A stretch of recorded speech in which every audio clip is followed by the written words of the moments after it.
circle of life, as it be, is all about balance, and right now things are well out of balance.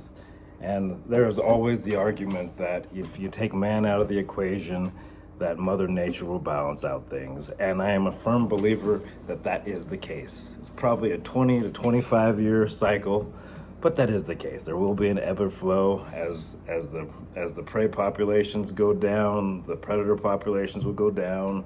It's a simple natural selection. That is true. However, we cannot remove man out of the equation. We are part of the equation. Without moving us off of this planet as a whole, we are part of the equation.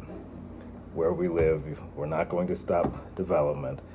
We're not going to stop living. We're not going to just suddenly make friends with animals. And I am a huge proponent of making friends with animals, obviously. I love it, and I try to do it whenever I can.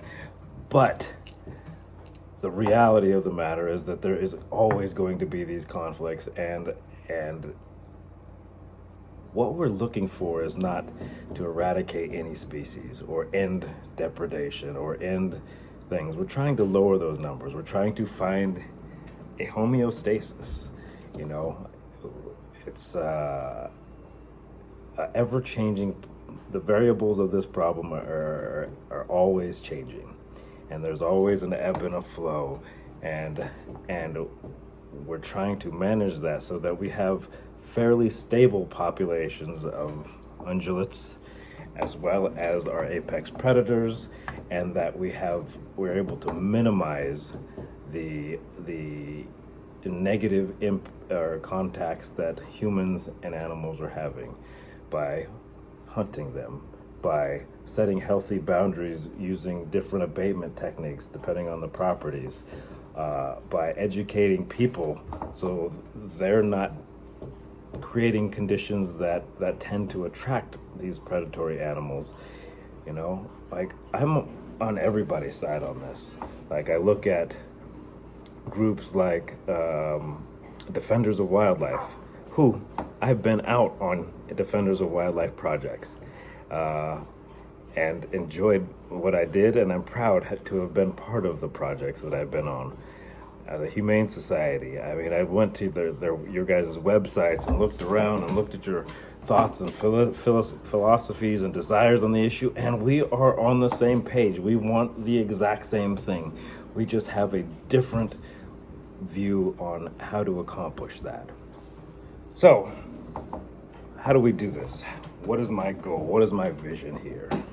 My thought was originally to develop and start a nonprofit. And that nonprofit's goal would be to help effectively manage apex predators. A lot of the homesteaders, farms, ranchers, the people that are affected by these don't have the time or ability, equipment, or money to do the things they need to do for proper abatement. And so by starting this nonprofit, I hope to get donations from groups that this is central to their cause. Conservation groups like the Rocky Mountain Elk Foundation, Bighorn Sheep Foundation, Black Bear Foundation, and farming and ranching associations, and any community groups that see that the need and value of helping manage these apex predators. And again, knowing that most of hunting them and killing them is not the end-all answer, but actually teaching people how to exist in places where apex predators are an issue, or are part of the ecosystem, which is pretty much everywhere in the western states outside of the cities, but also actually helping them by doing some of the abatement work, having equipment to get out there and mow back fields from, put up electric fencing, to, put up some motion acted deterrents or heat activated deterrents, actually going to their properties and walking the perimeters with a pack of dogs to put out scent, on a regular basis. Sending out range riders to deal with things and assess the situation and just put a human presence in the field from time to time. Looking at all these different abatement strategies to kind of put that negative reinforcement, non-lethal negative reinforcement out there as a way to create a healthy boundary between the apex predators and ourselves. So I'd like to collect donations to that end and put those things into action and start working with farmers and ranchers and homesteaders and anybody that's really having issues in these western states with predators, so we can get to the point that we can address them before these animals become so problematic that they have to be killed. In the state of Washington, 60 to 70 cougars a year are killed because they've become problems. And most of that is because we didn't set a healthy boundary with them. And that's unacceptable for me, even as a hunter, even as somebody that will harvest a cougar myself. I don't want them killed and dumped into a dump because they become a problem because we've failed to set the healthy boundaries. As the one part of the ecosystem that has the foresight and ability to positively affect the ecosystem, I think it's incumbent upon us to do so.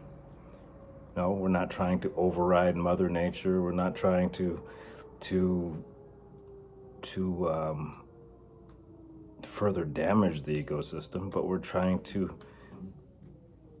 equalize things, to help establish that homeostasis.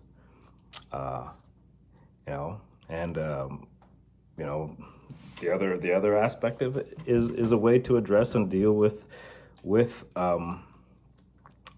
the political side of things. And so some of the contribution money will definitely go to supporting efforts to fight against an encroachment on our ability to manage these apex predators. And I'm not the politician on that side, and so there's other people that are involved in the organization that'll take that on. But for me, from an operational perspective, I would like to help raise funds to this end and to actually facilitate the development of individualized abatement programs for these different properties, so we can start the project for these landowners and then hand it off to them in the hopes that they continue and their efforts, our combined efforts, along with Fish and Wildlife. And quite frankly, I would love to have people from Defenders or the Humane Society be involved. I'm not afraid of that. Like this, we all have the same goal, for healthy lifestyle, healthy ecosystems, and less needless, senseless death of any animals, whether they be the apex predators, too many of our ungulate population, or pets and livestock, or people.